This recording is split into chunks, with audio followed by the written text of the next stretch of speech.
बाइज्जत काबिल एहतराम मुसलमानों की शान, अक़लियतों का दोस्त और पहचान। यूँ तो सारे हिंदुस्तान में मुस्लिम अरकान पार्लिमान की कुछ हद तक तादाद मौजूद है, लेकिन मुसलमानों की रहनुमाई और उनकी आवाज बनकर उभरने वाले कभी कभी ही नजर आते हैं।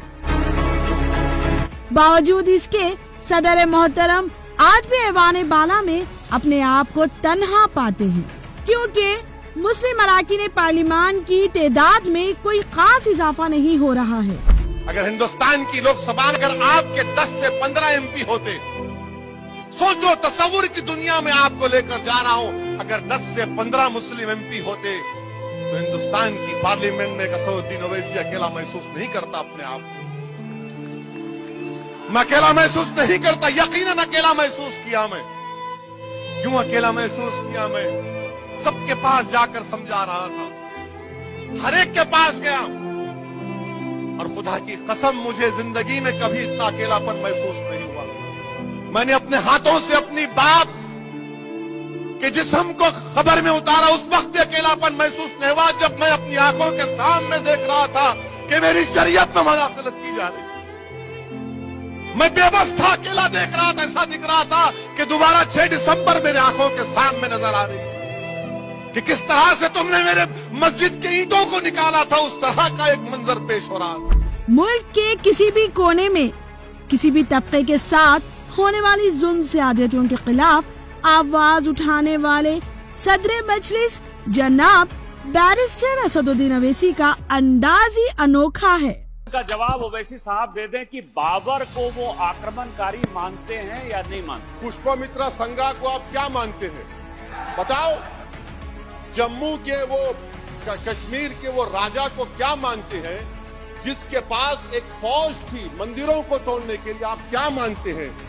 यही तो मैं कह रहा हूं कि निशिकांत दुबे 47 में आजादी मिली, असदुद्दीन ओवैसी से बाबर की बात पूछ रहे हैं। तुम गांधी की बात पूछते, तुम बोस की बात पूछते, तुम जलियांवाला बाग की बात पूछते, तुम काला पानी में जो मुसलमान शहीद हो गए उनकी बात पूछते, मगर बाबर की बात पूछी जाती। मुझे मौत है, हम सबकी मौत है, मगर मैं इन गोली चलाने वालों से डर कर खामोश नहीं बैठने वाला हूं। मुझे जिंदा रहना है तो अपनी आवाज उठाना है, मुझे अब जिंदा रहना है तो सरकार किसी के उनके खिलाफ बोलना है, और अगर गोली लगती है तो मुझे कबूल है। मैं नहीं लूंगा सिक्योरिटी, मैं जेड कैटेगरी नहीं चाहता हूं सिक्योरिटी, मुझे ए कैटेगरी का शहरी बनाइए आप, बल्कि मैं तो मर्यादा पुरुषोत्तम राम की इज्जत करता हूं। आज रियासत के किसी भी शहर या कस्बे में सदर मजलिस की आमद पर अवाम की जानिब से वालिहाना इस्तकबाल किया जाता है। सदर मजलिस की मकबूलियत में किसी भी तरह की कोई कमी नहीं आती। बाइज्जत काबिल एहतराम मुसलमानों की शान, अक़लियतों का दोस्त और पहचान, जिसको हराने के लिए मुखालिफिन जमातें और हिंदुस्तान के जुल्म करने वाली ताकतें हराने में लगी हुई है, हमेशा पार्लियामेंट हाउस में मुसलमानों और अक़लियतों की आवाज बनकर सामने आते हैं। सर, सच्चाई यह है कि इस मुल्क के गरीब, दलित, मुसलमान, आदिवासी, इनके लिए जिंदगी से बड़ी को सजा नहीं है, और क्या जुर्म है पता ही नहीं इनको। सर, अगर हमको रिफॉर्म करना था, इस्लाह करना था, तो हमको उन प्रोविजंस को निकालना था जो हुकूमत और पुलिस को मनमानी करने की इजाजत देती है। हमको वो प्रोविजंस को निकालना था कि जो मंत्रियों को और पुलिस को ये मौका मिल जाता है लोगों को सालों जेल में रखने का, उन पर कोई जुर्म पर साबित नहीं होता।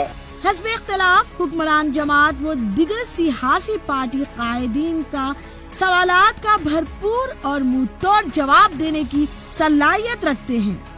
असदुद्दीन ओवैसी जी, क्या आप संशोधन संख्या 37 प्रस्तुत करेंगे? Sir, I am moving my amendment sir, and I am asking for a division on it. आपके पक्ष में कोई नहीं है। अल्लाह, आपके पक्ष में कोई नहीं है।